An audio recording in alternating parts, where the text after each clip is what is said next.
Shalom. I'd like to start out by giving all glory, praise, and honor to Yahweh Bahasham, Yahweh Shai Bahasham, or Chakwadash. Double honors to the elders and apostles of the Great Millstone, and Shalom to the elect of Israel. This is Thamayim in Atlanta, and I've got this Fox News article pulled up, and it's been going around the last few days, so you might have seen or heard about it. But it says the Vatican is preparing guidelines for apparitions and other supernatural phenomena. It says apparitions are appearances or communication with divine beings such as saints, and the Israelites are the saints that Catholic Church stuff is gargle, unless those people were Israelites. Angels, or Mashiach himself, it says Christ, which if you see a white Jesus, run, because that is a demon. It says the Vatican is preparing to release a document giving guidance on how to discern supernatural phenomena. The Holy See Press Office announced the upcoming document will be published May 17th, so in just a few days, with a live-streamed press conference featuring Prefect for the Dicastery for the Doctrine of the Faith, Cardinal Victor Manuel Fernandez. Fernandez has previously said that the Dicastery is in the process of finalizing a new text with clear guidelines and norms for the discernment of apparitions and other phenomena according to the National Catholic Register.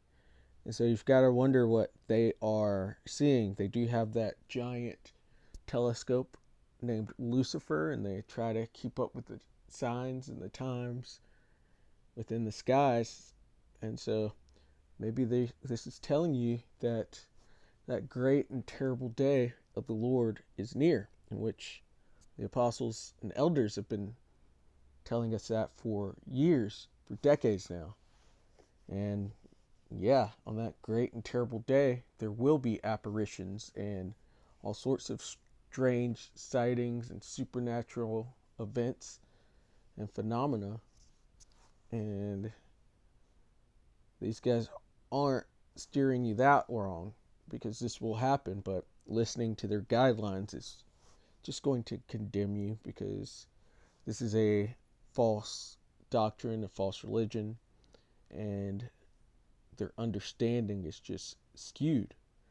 It says an apparition refers to an instance in which a divine entity such as a saint, which we went into that already, the Virgin Mary, or I hate that word, but Christ himself, which they're speaking of white Virgin Mary and white Jesus, in which, yeah, if you see those things, you're in the wrong place.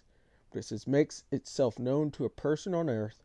The concept is a recurring theme in the Bible, and most Christian denominations affirm the belief that such brushes with the supernatural can still occur today in various capacities. The Catholic Church urges extreme prudence before ascribing phenomena to a supernatural force, warning that being too quick to attribute divine origin to explainable occurrences can damage the faith and warp belief. Alleged apparitions are usually documented and scrutinized by the diocesan bishop's office and then forwarded to Rome for further investigation. This is the last time the Vatican Doctrinal Office released guidance on apparitions was in 1978 under Pope Paul VI. The document Norms Regarding the Manner of Proceedings in the Discernment of Presumed Apparitions or Revelations was released due to the increased influence of mass media. And I even wonder if the higher-ups, the elite of this world, are planning on releasing their Project Bluebeam or some other type of technology they have to put up a possible UFO invasion, or the chariots, or to show so-called white Jesus returning. You got to wonder, for them to be telling people and trying to prep their minds on what's going on, there's probably something that they have planned to come up. It says the miracle of Fatima in 1917 is perhaps the most well-documented apparition in the modern day. After an alleged series of appearances by the Virgin Mary to several peasant children that promised a public miracle, tens of thousands of people in Fatima, Portugal, claimed to witness the sun move erratically across the sky and produce radiant colors for several minutes. The Catholic Church recognized the supernatural aspect of the event in 1930, and Pope Pius XII formally approved the Fatima apparitions a decade later. And so we're at the end, and so there are going to be a lot of strange occurrences, from apparitions to Leviathan and his crew, as well as the chariots returning and being here in plain sight for everybody to see. There's going to be a lot of strange events and strange judgments coming, and we're at the end of the day, so that's what should be expected. It's a time of trouble such as never was before. And so we're going to get into Wisdom of Solomon 17, because that's where my mind went immediately when I saw apparitions, because this chapter speaks on apparitions.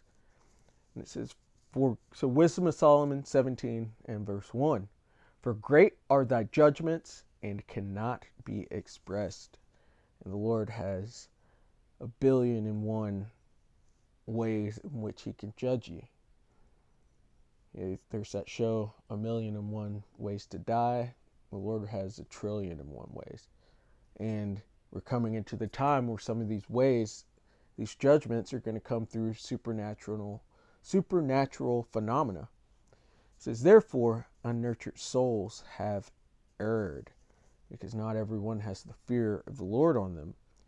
It says, for when unrighteous men thought to oppress the holy nation, and this is speaking of back in Egypt when the Israelites were in slavery, but the same thing is happening again now with unrighteous men, that being the nation of Edom, who run the west, as well as the other nations too. But going back to Egypt, this is America, or Babylon is the current day Egypt. Egypt going into house of bondage or captivity, and the Israelites being the Negroes, Latinos, and Native Americans, as well as the scattered, who are going to look like the other nations, and with the Egyptians being the Edomites, the so-called white men, the unrighteous men that have oppressed the holy nation.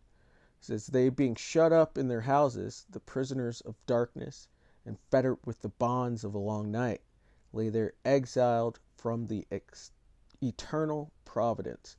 So one of the plagues in ancient Egypt were 3 days of darkness, which we'll go check out real quick. Exodus 10. I think it's at 21-ish or so. Yeah, Exodus 10 and 21. It says, and the Lord, Yahweh, said unto Moses, stretch out thine hand toward heaven, that there may be darkness over the land of Egypt, even darkness which may be felt. And you go into that word felt there, and it goes into grope. So they're groping around, their hands stretched forth, trying to feel their way in this deep, dark darkness. And it says, and Moses stretched forth his hand toward heaven, and there was a thick darkness in all the land of Egypt 3 days. So for 3 days the sun did not come up. It says, they saw not one another, neither rose any from his place for 3 days. So they just sat there, because they might fall in a ditch or something. and they were in such terrible fear. It says, "But all the children of Israel had light in their dwellings. And Pharaoh called unto Moses and said, Go ye serve the Lord, only let your flocks and your herds be stayed. Let your little ones also go with you." So that's one that gave Pharaoh a scare, but the Lord still hardened his heart with all of that. Verse 3, it says, "For while they supposed to lie hid in their secret sins, they were scattered under a dark veil of forgetfulness, being horribly astonished and troubled with strange apparitions." And so, as I was speaking of earlier, the modern day Egypt is America. And it's also called Babylon. It's also called Assyria. It's called numerous names. But the Lord said he is going to plague Egypt with plagues as he did before. And so these strange apparitions, and you could even think of darkness coming, are things that will come to Babylon. It's going to come in this time, the great and terrible day of the Lord.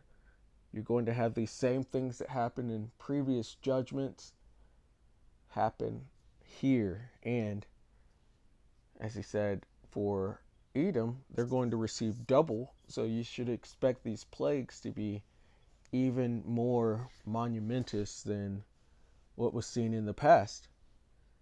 It says, "For neither might the corner that held them keep them from fear," because they're just huddled against a wall in the corner, because they didn't know any other place you're not going to know what's on your back.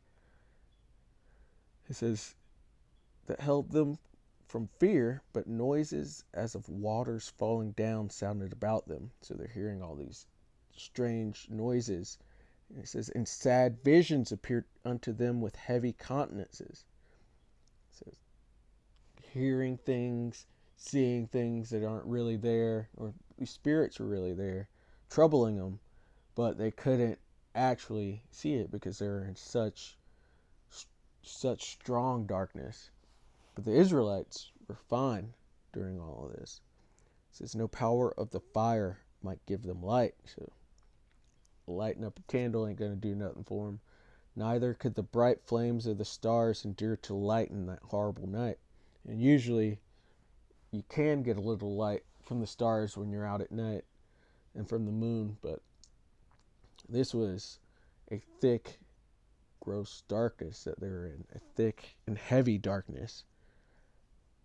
It says, "Only there appeared unto them a fire kindled of itself, very dreadful. For being much terrified, they thought the things which they saw to be worse than the sight they saw not."